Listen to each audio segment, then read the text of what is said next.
Assalamualaikum warahmatullahi wabarakatuh. Salam sejahtera untuk kita semua. Semoga kita selalu diberi kesehatan dan kebahagiaan. Hidden Strike, film yang akan kita bahas kali ini. Hidden Strike adalah film action tahun 2023, dibintangi oleh Jackie Chan, John Cena, dan Chun Rima. Disutradarai oleh Scott Wong. Film Hidden Strike berkisah tentang seorang mantan tentara pasukan khusus yang harus mengawal sekelompok warga sipil dari Baghdad menuju tempat yang aman, yaitu zona hijau. Untuk Mas Bro dan Mbak Bro yang mau request film, tulis aja di kolom komentar. Bagaimana kisah selengkapnya? Mari kita ikuti alur ceritanya. Selamat menyaksikan.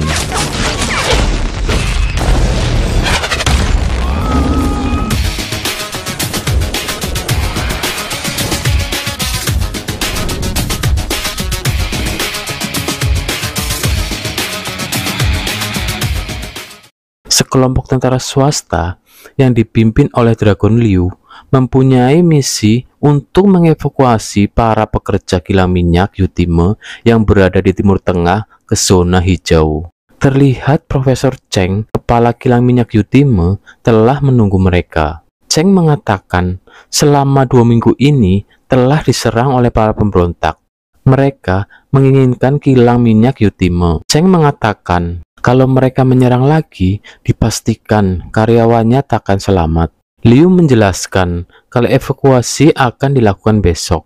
Namanya Chris, seorang tentara bayaran, didatangi adiknya yang bernama Henry. Henry datang bersama timnya, membujuk Chris untuk melakukan misi lagi dengan bayaran 5 kali lipat. Henry menambahkan kalau misi ini datang dari Unicop, tetapi Chris menolak dan pergi. Ternyata, Chris tinggal dengan penduduk yang kurang mampu di daerah itu.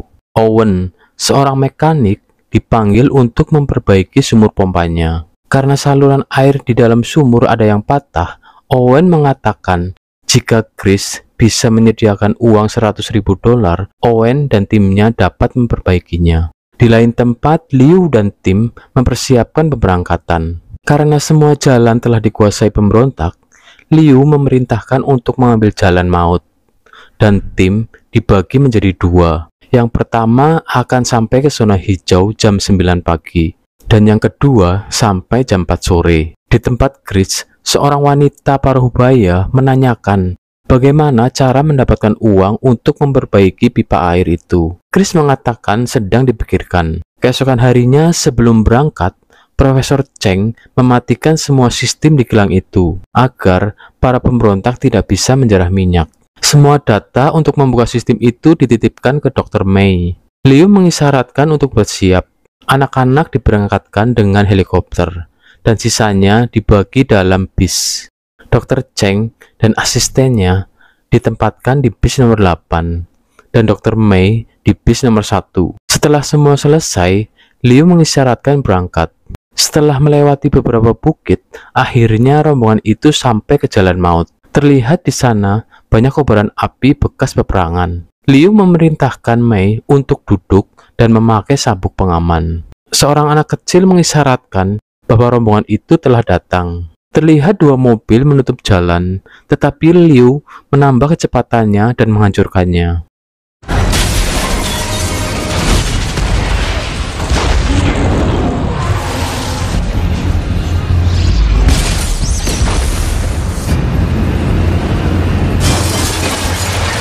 Ternyata Dr. Mei adalah anak dari Liu. Mei masih menyimpan kemarahan kepada Liu karena saat ibunya sakit, Liu meninggalkannya. Bukan tanpa alasan, Liu meninggalkan Mei dan ibunya. Itu semua karena tugas. Tetapi Mei tidak bergeming dengan penjelasan Liu. Salah satu anak buah Liu mengatakan di depan ada badai. Tetapi menurut data yang diketahui hari ini cerah. Liu mengisyaratkan untuk berhati-hati. Mereka pun masuk ke dalam badai itu. 哎，这个沙尘暴，海明，我也说不到。李岩， The target. Tell me what you see. Objective plus 4 of her core crew. Scribblehead. Extract and drop. My name is Knox.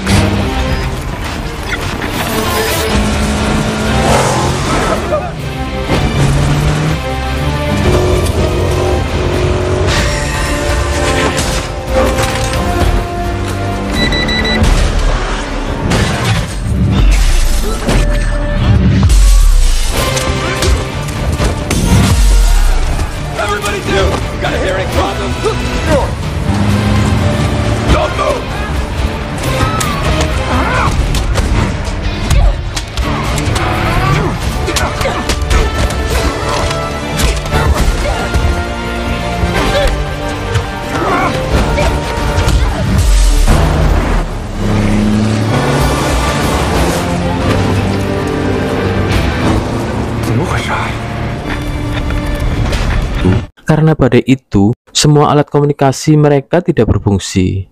Setelah berhasil melewati badai itu, ternyata ada 2 bis yang menghilang. Liu memerintahkan kedua helikopter itu untuk kembali. Liu juga meminta Mei untuk ikut, karena Mei mengetahui daerah itu. Di tempat lain, ternyata Chris dan para pemberontak yang menculik beberapa karyawan. Setelah mengitari beberapa pegunungan, ternyata badai itu buatan manusia dengan menggunakan mesin jet. Akhirnya bis nomor 11 ditemukan dan diperintahkan untuk menyusul bis yang lain ke zona hijau. Di tempat lain, salah satu helikopter menemukan beberapa mobil yang mencurigakan. Ternyata itu rombongan para pemberontak.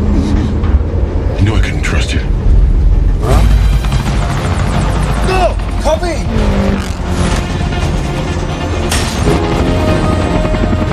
有一帮可疑的雇佣兵正。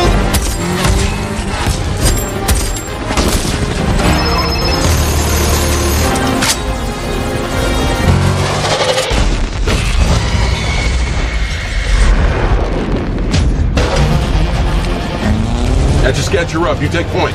It's enough. Push. My name is not. Set. Moving too fast.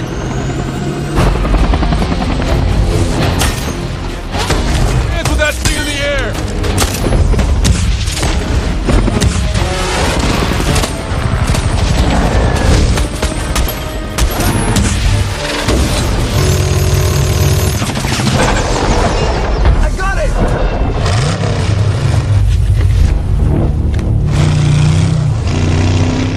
Di tempat lain, Liu menemukan bis nomor 8.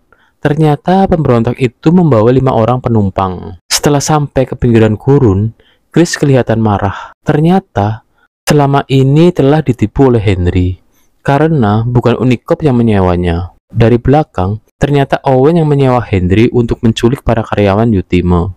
Owen mengatakan kalau di tanah ini banyak mengandung emas dan minyak. Tapi Chris tetap menolaknya, karena ini sama saja dengan perampokan.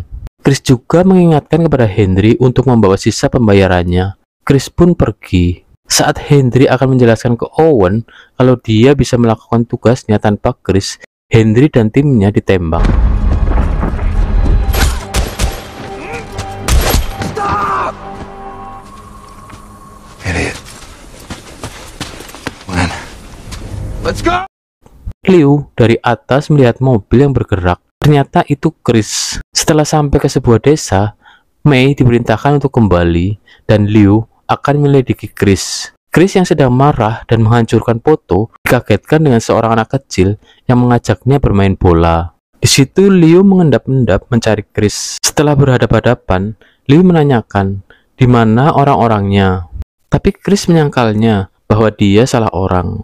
Saat akan bertarung, seorang anak kecil mendekat dan mengajak Chris bermain bola lagi. Liu pun menghindar dengan tetap mengawasi Chris. Chris pun pergi ke tempat Henry untuk mengambil sisa bayarannya. Liu pun mengikutinya. Setelah sampai ke tempat Henry, ternyata Henry dan timnya telah mati. Di situ Liu masuk diam-diam dan terjadi perkelahian.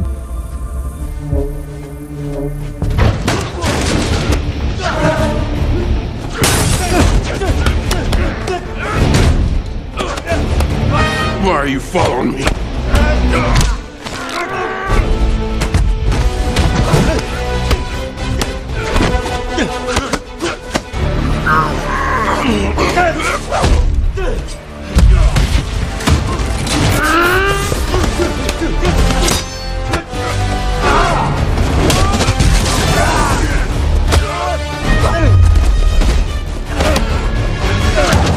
I didn't kill anyone. Yes.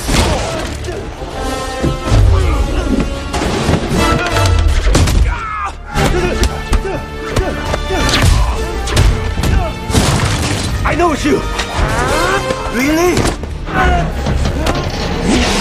Listen to me. Tiba-tiba datang orang-orang Prancis menagih pembayaran senjata kepada Chris. Karena granat terbuka kuncinya, orang-orang Prancis itu pergi dan dari luar mereka menyerbu Chris dan Liu.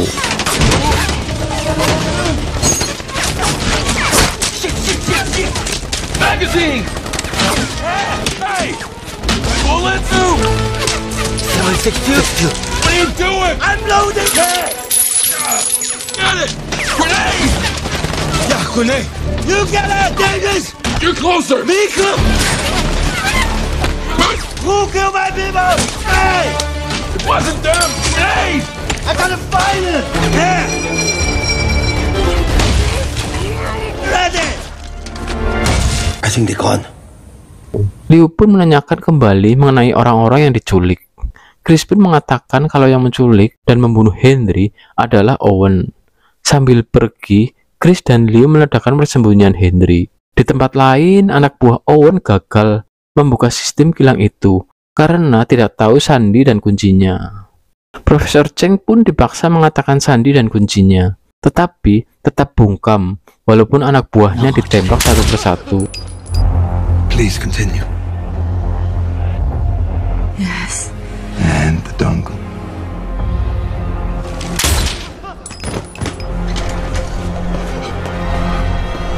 Saat asistennya akan ditembak, Cheng buka suara karena asistennya adalah anaknya sendiri. Cheng menjelaskan bahwa kunci dan sandinya disimpan di tas dan sekarang tasnya dipegang oleh Dr. May.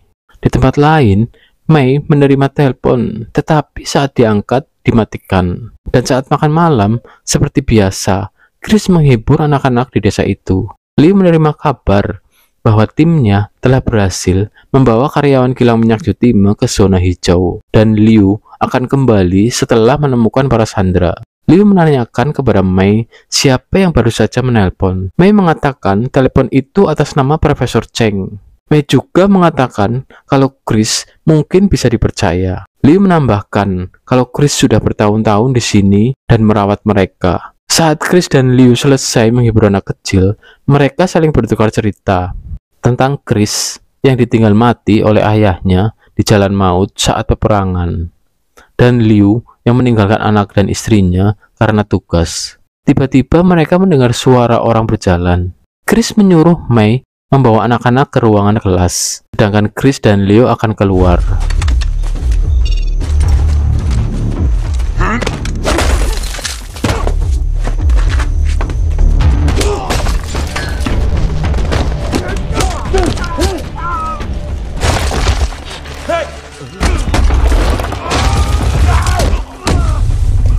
Off me. Okay. From now on, no more talking.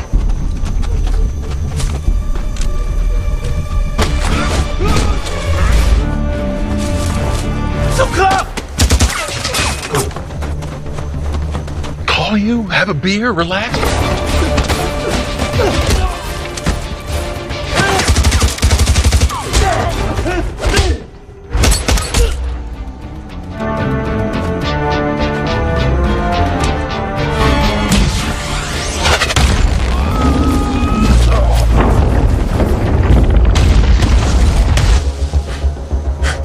Give me your phone. The phone!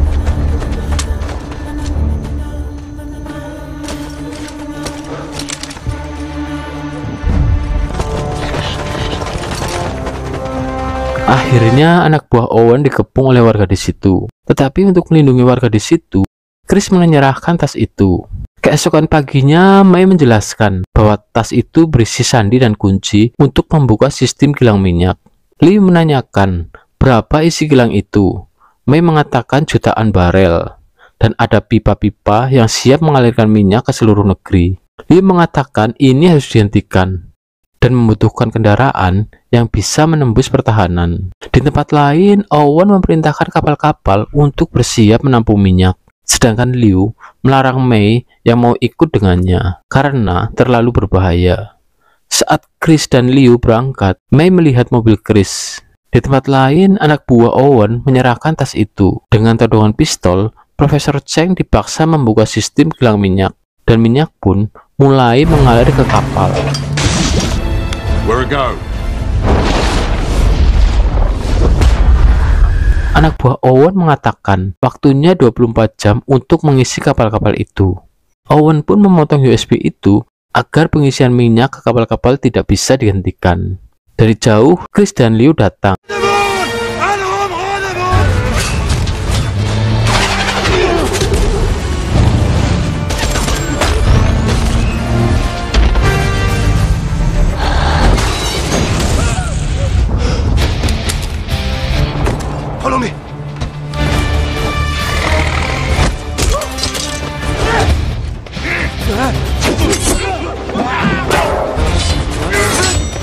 Tankers are full.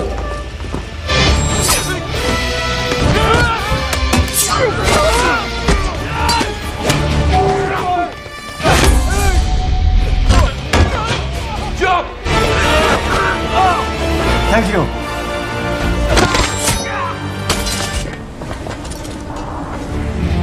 It's a shame you have to do this.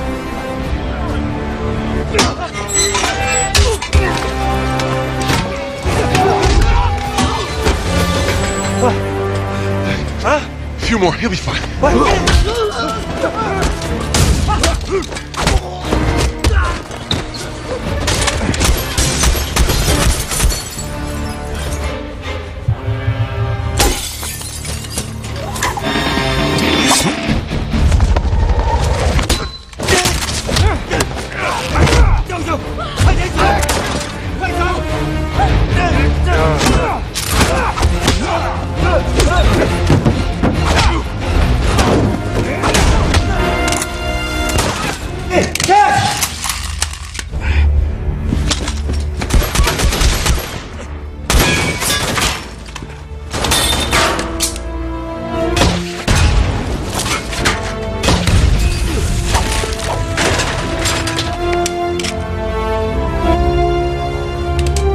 Hey, Knox! I've been racking.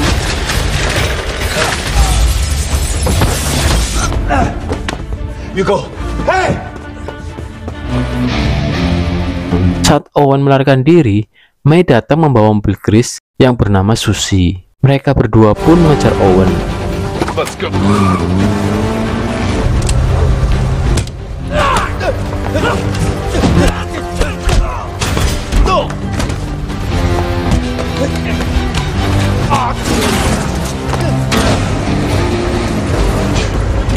Shift.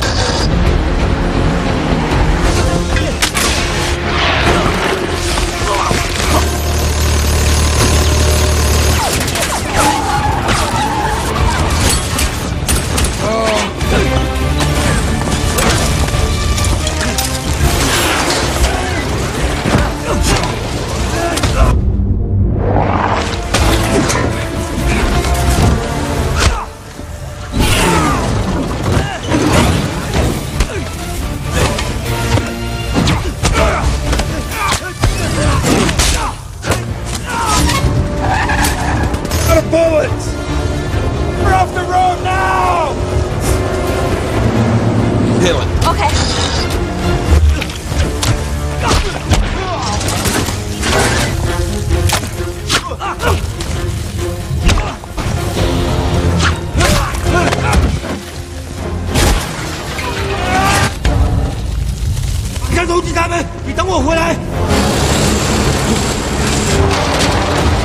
Faster.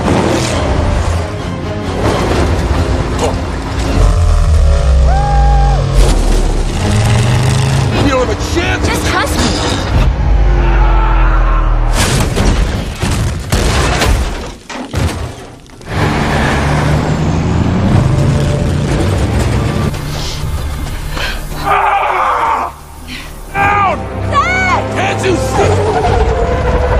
See you have a. Make a flat tire, Joe. I'm gonna catch him.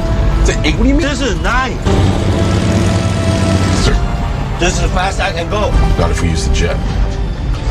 I'd hold on.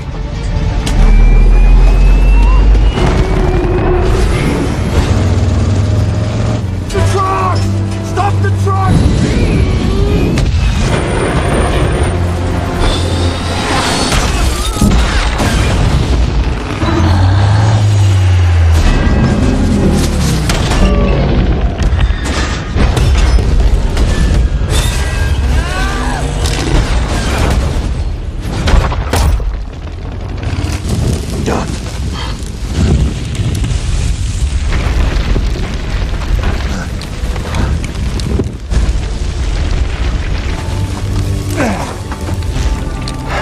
You wanna... Killed my brother.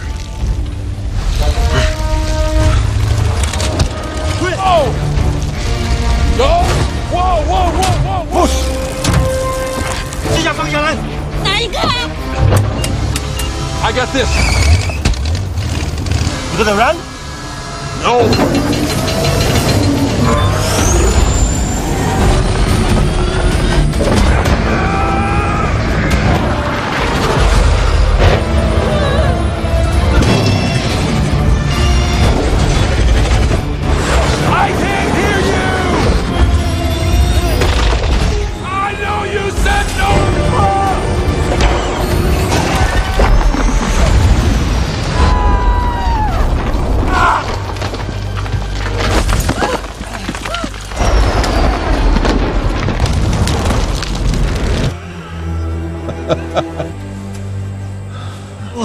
我陪着你。